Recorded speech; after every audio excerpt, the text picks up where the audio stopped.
no address. I've been getting a lot of. Okay, once again, good morning. As we all know, the military is based on seniority and hierarchy. From the time you are admitted into Nigerian Defense Academy, you know who is your senior and you know who is your junior. Based on that, it is expected once an officer who is your junior is appointed as a service chief, you are expected to honorably turn in your application for voluntary retirement.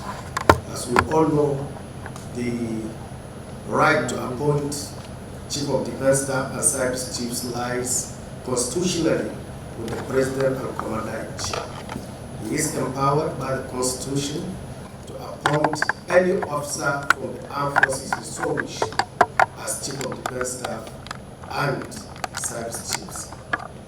So after the appointment of the Chief of Defense Staff and Service Chiefs, officers that were seniors to them voluntarily turn in their applications for retirement.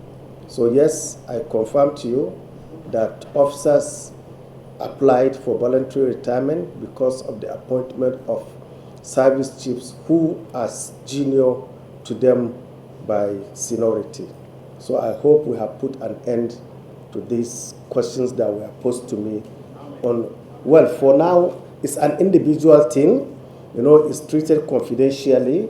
People applied and then they got response from the various military secretaries' offices of the various services. So once we get the number, we'll let you know. But yes, I can confirm that officers apply for voluntary retirement as a result of appointment of CDS and service chiefs. Thank you.